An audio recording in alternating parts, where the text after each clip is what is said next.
If you had a computer in 1995, chances were high that you spent time playing Doom.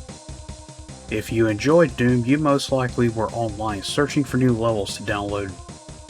Today we are looking at a 6-map WAD for Doom 2 created by Shamus Young.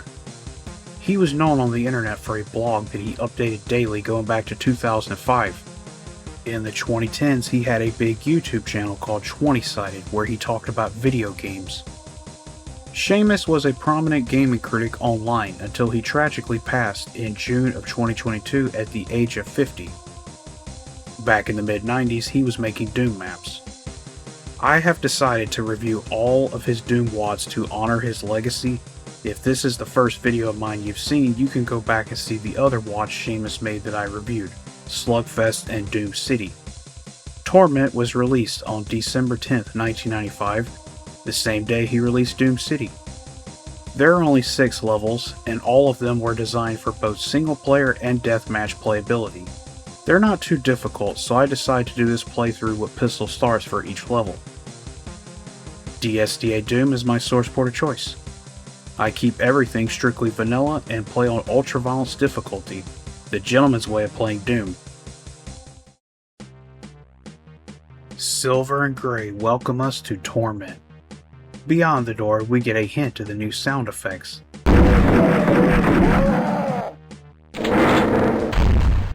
All of the elevators have been changed, and most of the weapons. There are 2 paths to choose from. Both are guarded by a shotgun guy. This is a gimmick level designed around elevators. Beyond the corridors leads to an outside area with tall structures. Some monsters are caged and others on high ledges. The rest of the level is a key hunt. The only real pain is fighting a Mancubus with a single shotgun. Down at the bottom is the blue key. Go behind this pillar and jib the sergeant for the super shotgun. It's easy to get lost in this level since it all looks the same with the gray and silver ledges and structures and traversing between elevators. I like the blue key door. The yellow key door is designed the same. Some strong brutalist design style here with the red key. We will be seeing more stuff like this in the following levels. With the red key, you must backtrack to the red key door. The final angry minions are 2 revenants hidden in the corners. You don't have to fight them if you're not going for 100% kills. This map has some very nice architecture to it, but I don't find it fun. The elevator gimmick is hit or miss. Most of my problem is that the areas all look so similar to one another, it's easy to get lost running around. That said, I do like the architectural design style.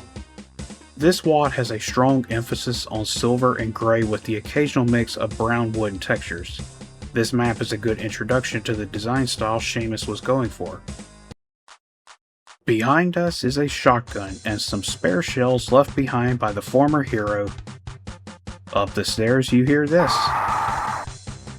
Behind us is a revenant with the rising stairs, and one of the rare occasions where fighting him with the standard shotgun isn't as stressful. Don't forget about the chain gunner who comes out of the alcove to shoot you from behind. Down the stairs is a mob of zombie men who are slow to find us. The stairs raise to other sections. This arachnotron is a hint of an outside area we will be exploring soon. I was unable to get this soul sphere. This portal leads to an outside area full of shotgun guys. Some stairs make for some nice architecture and limited cover. This is an elevator that will take you to a higher area where arachnotrons and chain gunners are in the water. Around here, don't forget to press the switch on the back of the pedestal to open a secret path with the blue mega armor. Inside, you can collect the plasma gun. Here is the new sound replacement. The yellow key door is back here closer to the starting area. Take care of the 2 cacodemons and go inside. More stairs to raise and climb.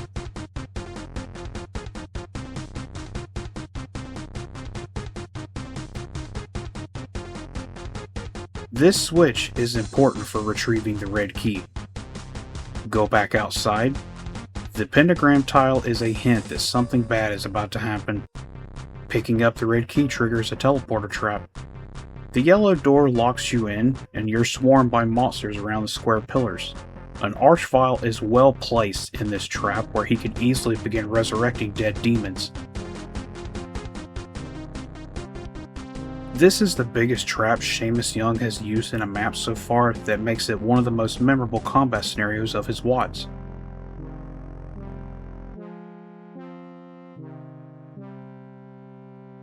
Once everything is dead, you can go back through the yellow key door. Cool archway with the scrolling exit sign. The red key door is the end. A vast improvement over map 1. This one is another key hunt, but the gimmick is stairs instead of elevators.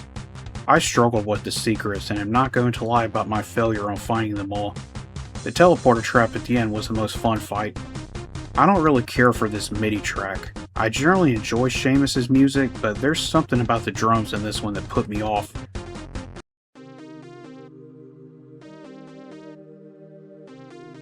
Down the wooden floor, chain gunners ambush us on both sides of the hallway. Taking them out leads to this giant area where we're walking on ledges. 2 Mancubi, Pinkies, Zombie Men, a Hell Knight, and 2 Arachnotrons from afar make navigation difficult around this structure. Without the all-reliable SSG, this area can feel like a death trap. You can mess around and try to get the monsters to end fight. The Arachnotrons and Mancubi might make it a bit easier, but ultimately you can find safety instead of camping. Down the left-hand side where the Hell Knight was first seen is this tower with green armor and several ammo pickups. Falling below into the water gives you good cover to take out some of the enemies above. Watch out for the Hell Knight down here. Following into this secret alcove is a chain gunner and backpack. The elevator wakes up 2 pain elementals and another Mancubus who can infight with them. Taking the elevator wakes up 2 revenants outside, and what you can't see is a whole horde of shotgunners. Back into the main area, we can finally collect the SSG.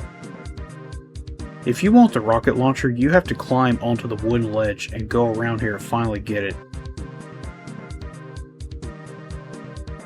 I used it against these revenants. With the SSG, we can take this back area and put it to use against Hell Knights, a Lone Pinky, and Sergeant.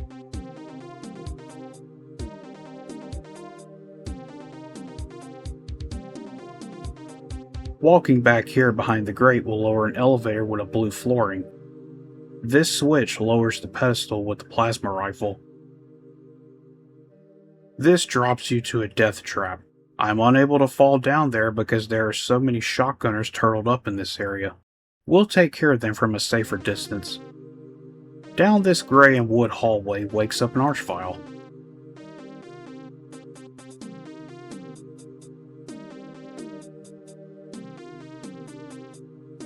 The stairs lead to the lower section of the well.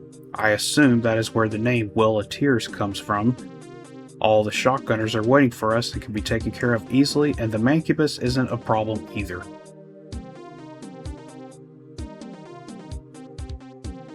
So far, this was the most fun map. Since all these levels were designed to be played in deathmatch, I can definitely see where that influenced the design choices. The whole level is full of good fights, especially the water sections. I like the addition of wooden floors with the brutalist style gray and silver architecture. People have always criticized Doom and Quake for the heavy use of brown and gray colors. I've heard it so much over the years that I generally enjoy seeing something like this that utilizes gray and brown textures effectively. Behind this switch is an army of zombie men to begin the level, 43 total. For pistol start players, this is one occasion where you can rack up a ridiculously high amount of kills with the puny little handgun. With no armor or better weapons, this is one of the very few ways to make zombie men dangerous.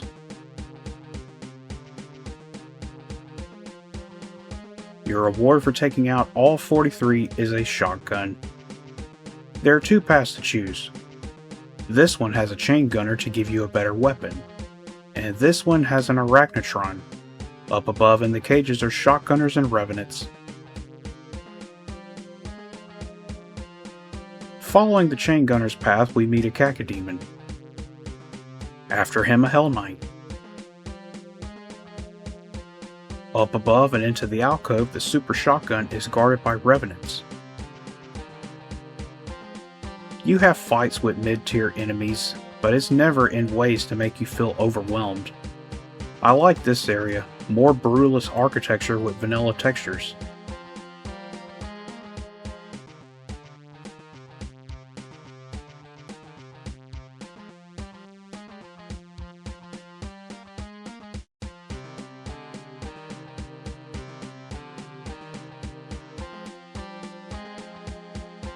This switch will lower a wall with another secret plasma rifle. The ending area is nice. Around the cage that once contained an arachnotron, I like the shadows here.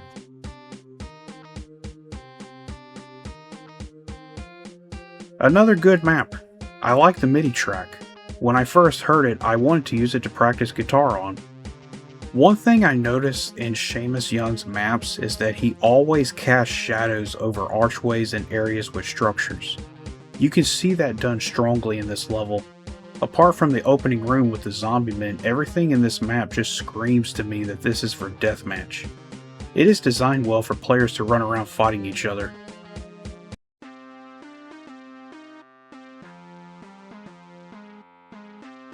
Up the elevator and into a room of shotgunners.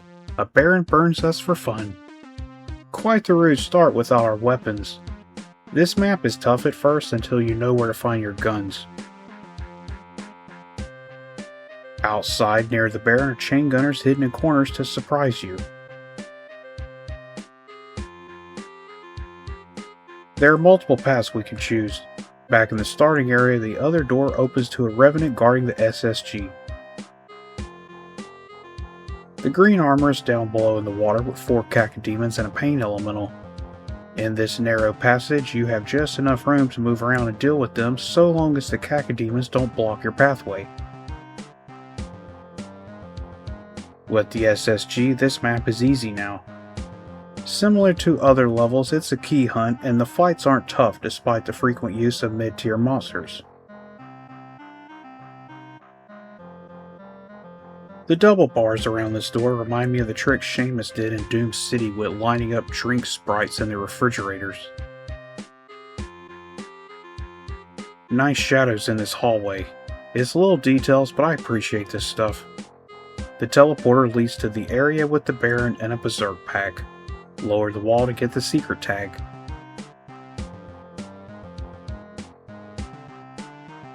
The opening room is tough. You have to explore to get your boomstick and then the rest of the map isn't hard. Once again, the calling card of deathmatch is made obvious. I like the MIDI track. It is one of his best. In my Slugfest review, I suggested that someone should do vaporwave remixes of all of Shamus Young's MIDI music. I will say that again, his MIDIs fit the vaporwave style.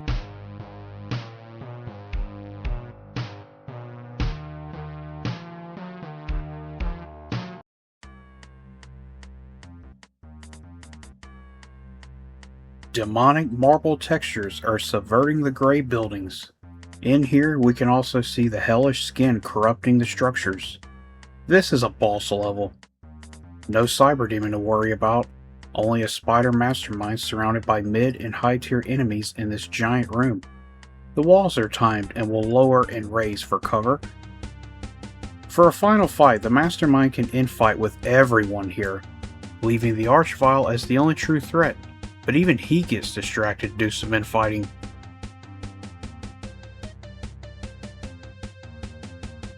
So long as you keep moving, medkits are positioned behind the north wall. In my recorded playthrough here, the mastermind got stuck and forgot about this Hell Knight clawing at her. This is the kind of hilarious stuff that only happens in Doom. To all of you watching, this one is for you. I hope this gives you a good laugh and brightens your day.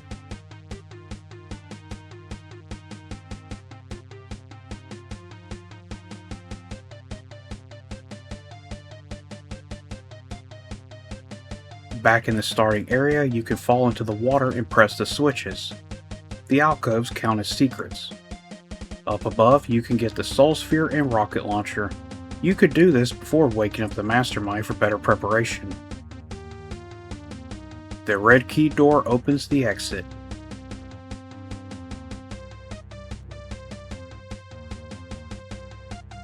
You might recognize this music if you played Doom City or watched my review of that.